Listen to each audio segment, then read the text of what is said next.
Hey,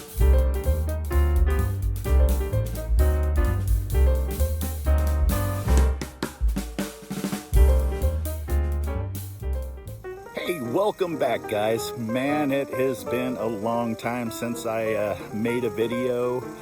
Life really got busy for Julie and I, and you know, it's really an exciting day due to the fact that over the spans of time where I posted about building our tornado shelter way back when, and then I mentioned that we were going to be building a tornado-resistant home. Living here in Texas, we have had some serious tornadoes, and this is 2024. This is the 1st of June, and we have had, I believe, up to this point, 95 tornadoes here in Texas. And, you know, speaking with Texans that have been here all their life, this is the worst tornado season that they have ever seen. And, excuse me, and I swallowed a bug. But you know, we've had some really close calls.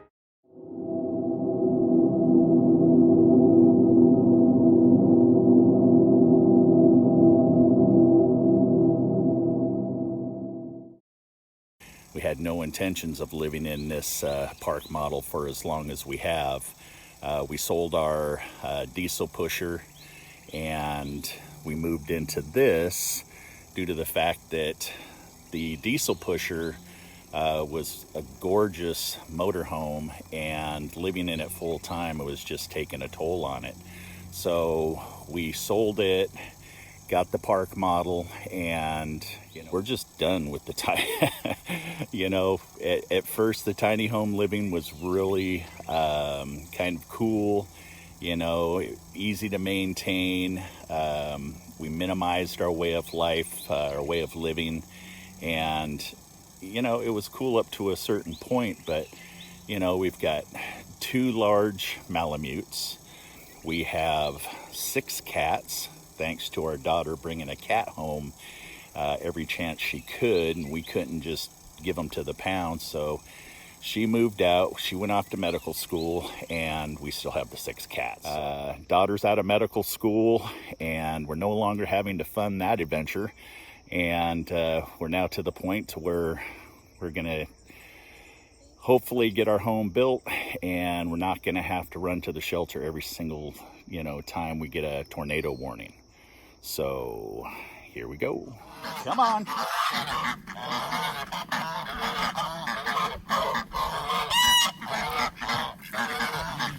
Oh, these guys are a hoot.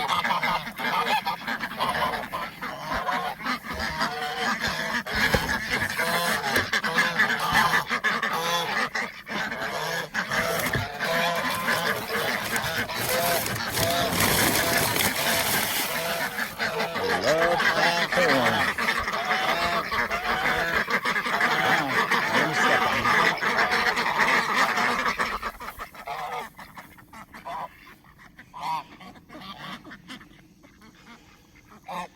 Okay, there we go.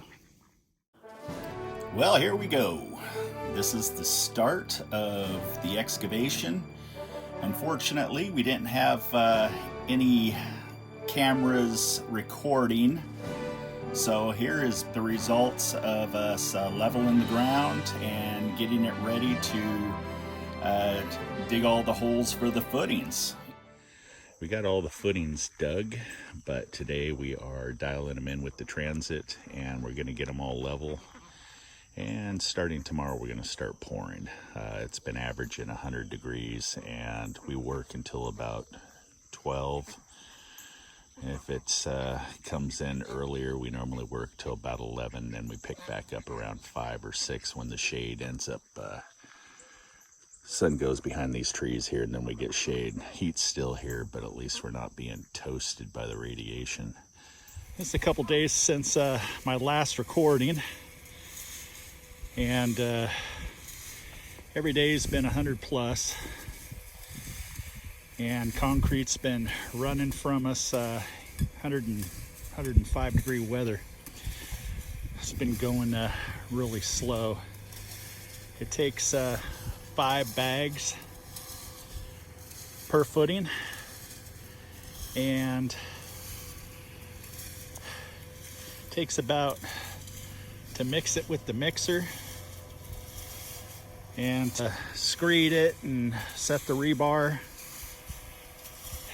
it takes about 45 minutes to an hour. And moving along slowly, but today we had 7 left this morning, and we're gonna end up getting the 7 knocked out today. Well, here's another part of Texas that you must get used to, and that is flash flood downpours. This, ladies and gentlemen, will show up out of nowhere. The sun will be shining, everything will be beautiful. Next thing you know, here you go. You know what they say here in Texas? If you don't like the weather, wait 5 minutes. Well, got up this morning and we looked out and we kind of laughed because when the sun was coming up and the shadowing and so forth of the barrels, it looked like Arlington Cemetery. But here we go. We have our barrels, 55-gallon drums. The design that we're using is the plastic drums. We cut out the bottoms and the tops and fill them up with concrete, and that's going to happen today. Every time I record, these guys have to come running. Okay, guys, you're going to have to calm down. Come on.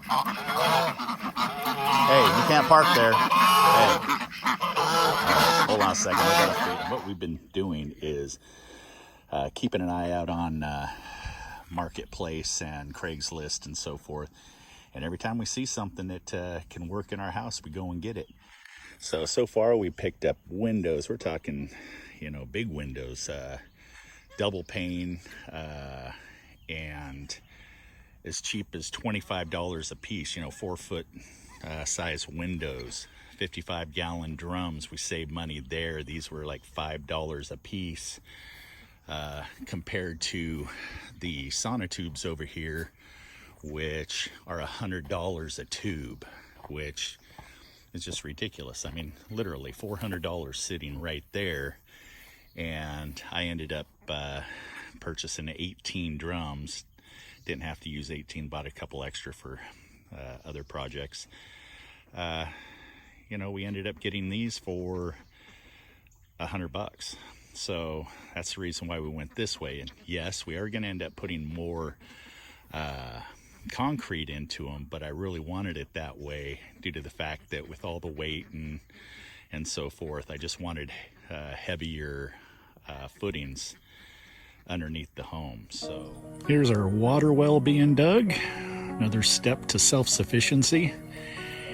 Get off Texas City water. Not only does it taste bad, they've had 1 or 2 chlorination alerts due to bacteria and so forth. And normally in a well you don't have to worry about it. Not to say that you can't have contaminated wells, because you obviously can, but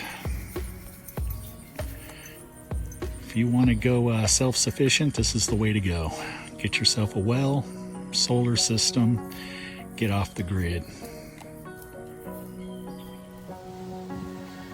Well, we finally got the well plumbed, and you can see here that I plumbed it so that the well supplies our neighbors, and everything runs great.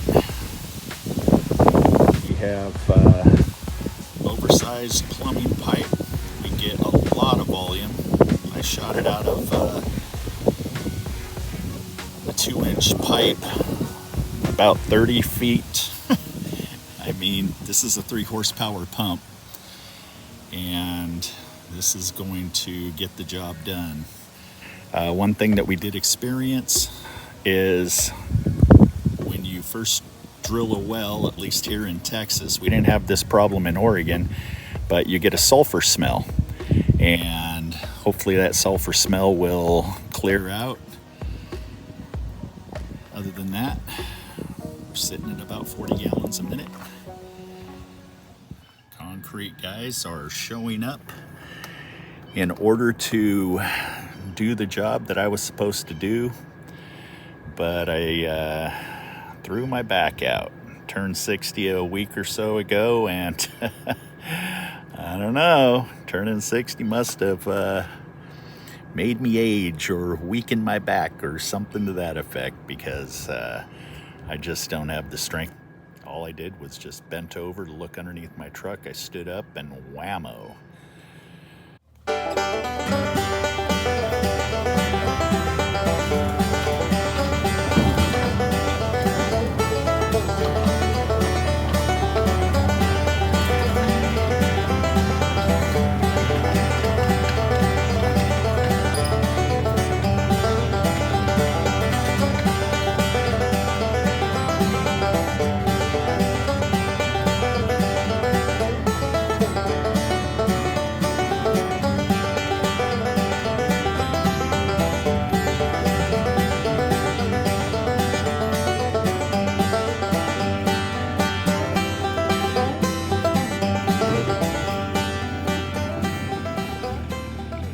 First time he pushed the container into the truck and wiped out that tail light, and ta-da, we had to have a matching set. So number 2 tail light got wiped out also.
Finally got the pillars filled.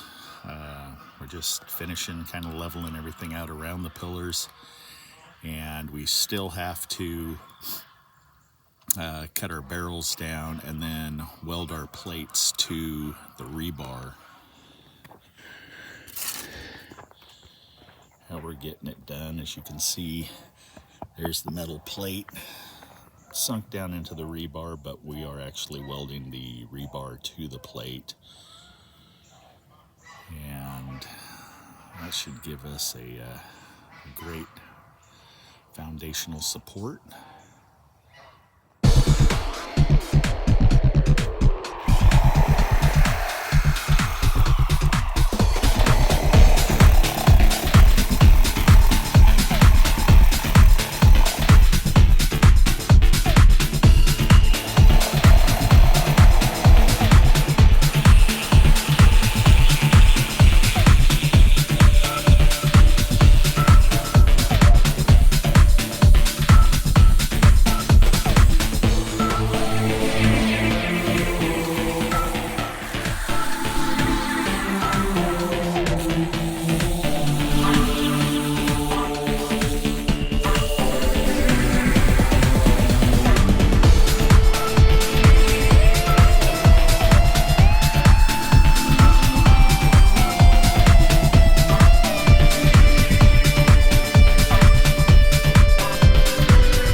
cleaning the plates and welding the plates to the rebar. And then hopefully tomorrow, if all goes well, we're going to start loading all of the containers up onto the pillars. And it should be a very busy day.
Okay, so last night we ended up really taking our time since we've never done this before.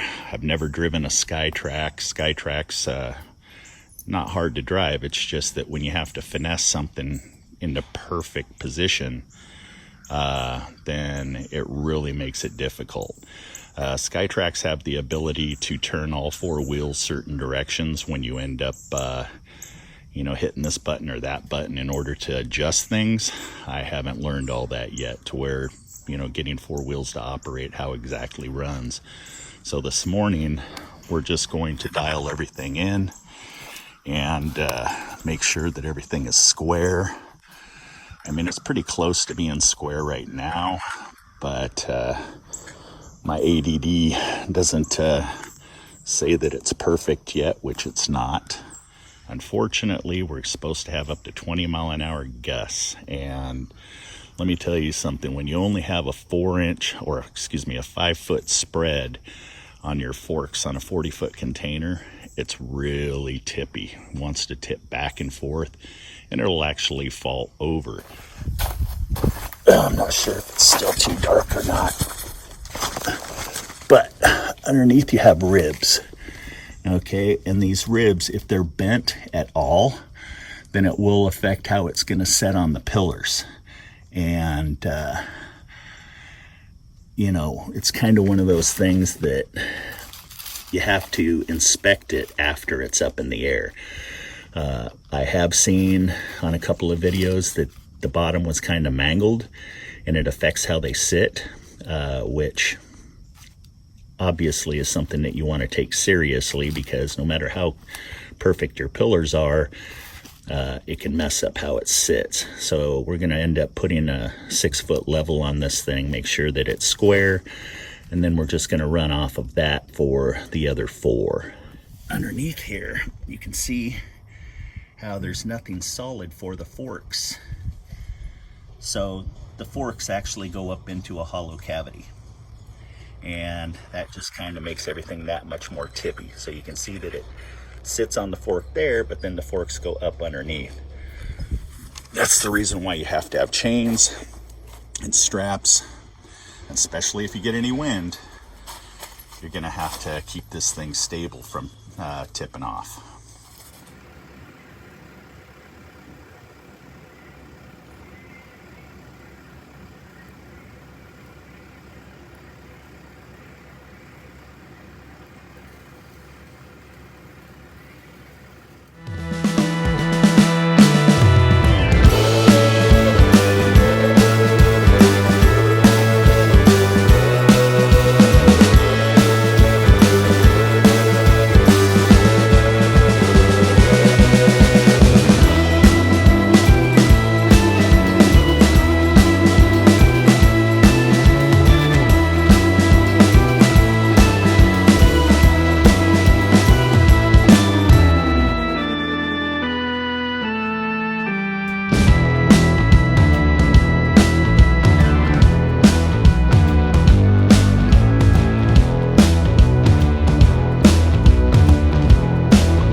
very stressful day for me due to the fact that I had never driven 10,000 pound Skytrack, which is no big deal. I was just, you know, it really was easy, other than when you have to finesse these into place and you don't want to start slamming them together and just, you know, say putting in the second one here and banging it against the first one and then knocking it out of whack on the pillars. You know, it's all pretty much move very slow, turn slow, lift slow. At the very end of the day, I decided to try to finesse the last container in with a come along, and silly me, didn't realize that the come along was only like a, I don't know, it wasn't a big enough come along in order to pull a 8,800 pound container. And the handle snapped back and yeehaw. 20 inches off the ground, which is all I needed in order to have enough clearance in order to get my my plumbing to drop to meet up with the septic line. Yesterday I got up there and I sealed all of the containers together except for the last one. I didn't quite get the, I got that row, you can see the caulking, that row, and that one there's 90% done. So then I have the last row there. That took me 2 cases in order to put these together. And then I'm gonna cut the flat bar, which I thought I was gonna do by now, depending on how the weather treats us tomorrow. It could be an inside day to where I'm going to do all my inside work in the shop. We are having one heck of a time. Every time we go to get started inside the container, we have thunder and lightning. I do not have these units grounded, which obviously is something that we're going to want to do. So because it's lightning and storming out, we decided to bail, and this has been like the 10th stop today, so our production level is down to almost 0. It's just been one of them days to where everything that we had planned from the moment we got up as to what we were going to get done has fallen through. So yeah, sometimes it happens. Let's let this storm pass and we'll get back at it. Well, we got the ground all regraded, well, the best we could, in order for water runoff. We didn't have it graded properly, and in the downpours, water was running under the home instead of away from the home, so we had to redo that. You remember here, we had the power and water that ran through here, and we left it open here because we're going to put a spigot in right here after the fact. And then we'll get this all buttoned up out here, and then we'll have power and water. So we're pretty excited. So things are moving along. These containers have been, some have been dropped, twisted, pushed, pulled, and even though that there's big steel outer beams that's supposedly going to hold everything together, you know, they could still be out of plumb, out of whack, and you just have to do the best you can in order to put them together. So let me get some stuff done here, and then I'll take a shot of it and bring you up to speed.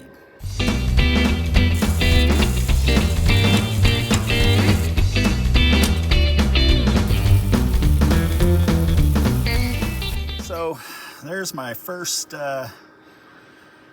plate right there, welding the ends together. Next I have to weld down, and then this plate here, sorry about that, this plate will end up welding right up there like so. After I grind the whole thing and prep the metal, then after all that's done, then I should be able to prep the roof.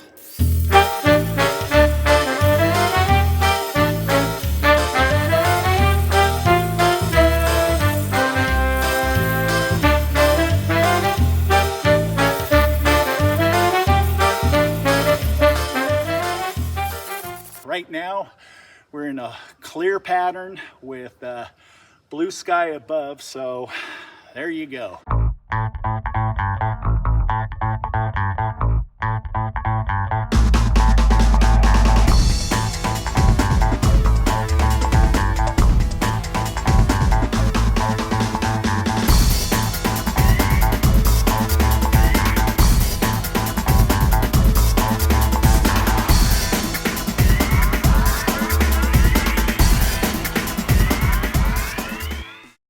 This is what is called torch down. And torch down basically is a product that is rubberized, as you can see here. And what you do is you take a torch and then you melt it directly down onto the containers itself. This product lasts a long time. Normally when you use it on some type of wood structure, you have a base material that you put down first, and then you end up melting it down onto the base material.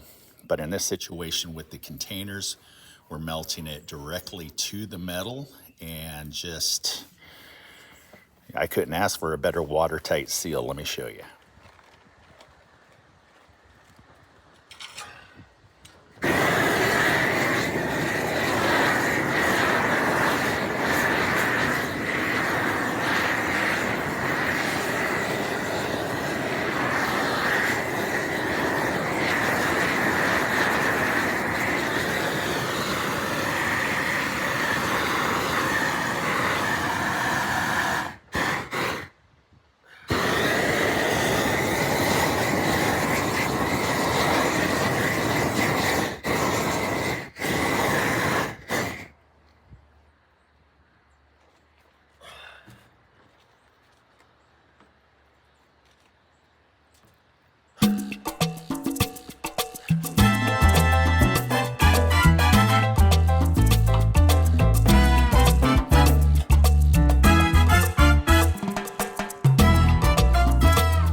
find out about torch down, you might want to investigate it due to the fact that our containers aren't going to leak. So if you want a guaranteed solution, this is it. Okay, well, today is the day to where we're going to install our French doors. And obviously, never done this before. All you really got out there is YouTube, and you know, there's plenty of different channels to watch, and there's all different ways of doing doors. A lot of people will frame the walls and frame it all out before they install the doors. I'm going to try it a little bit different. I'm going to end up putting in channel iron, and then I'm going to install the door, and then I'm going to frame inside from there.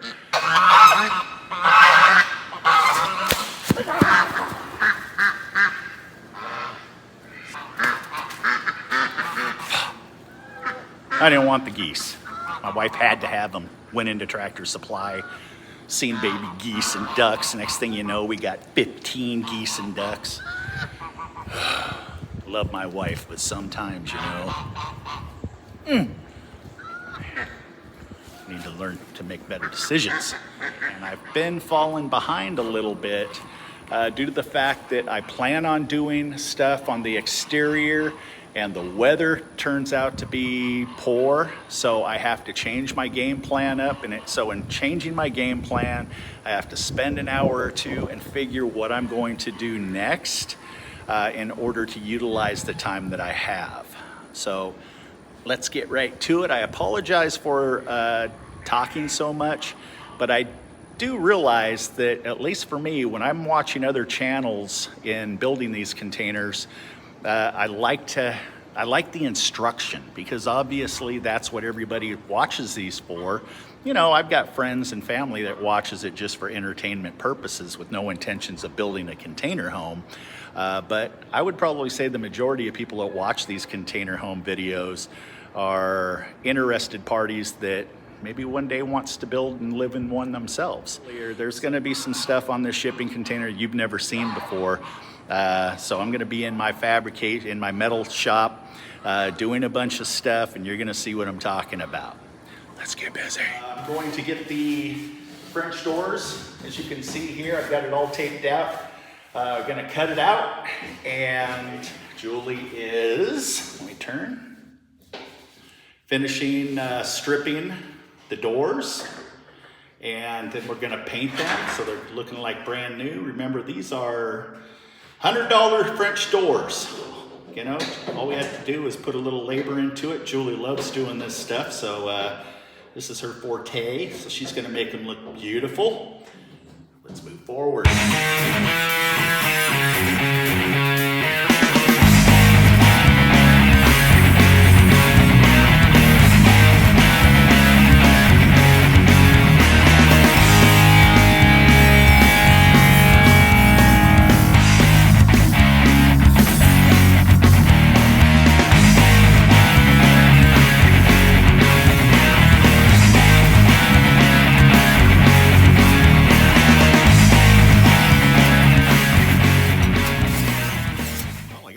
All cut in here. We're getting ready to fasten it to the container, and then we're going to actually hang the doors before we build our walls on each side and above, and just make sure that everything is attached and plumb and square, operating the way that it's supposed to.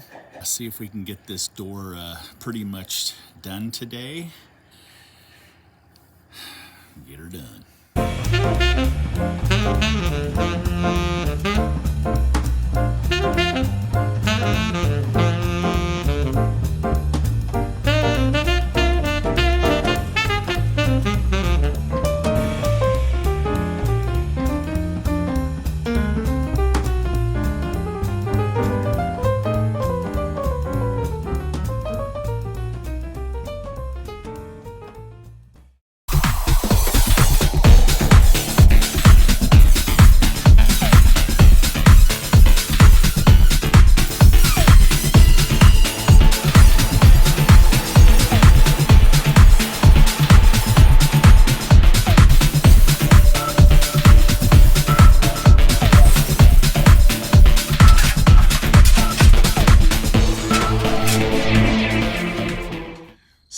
Here's our method of installing doors. It was really easy.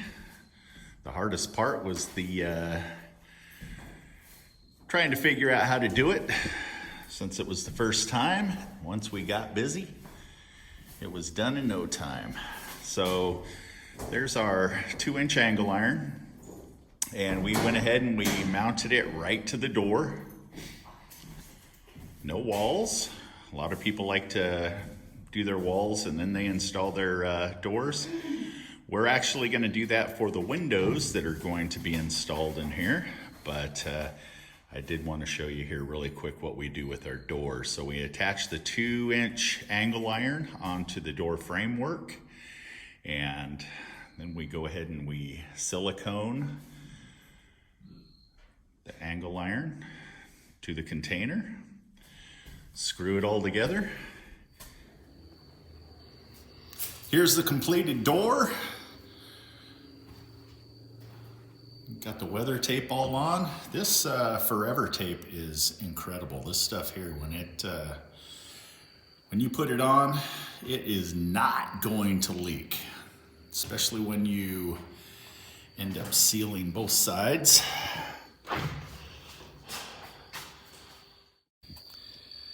And it's all sealed up on the outside too. Just about ready to get our septic line in. Had a heavy rainstorm and it ended up filling in my ditch, so I had to re-dig it by hand since I don't have the rental anymore. We have the power and water that we're getting ready with. The power's already hooked up on the inside. And there is the infamous come along, where I decided that I was going to slice my finger wide open, thinking that I was going to be able to pull that last container on. And all I can recommend is don't do it.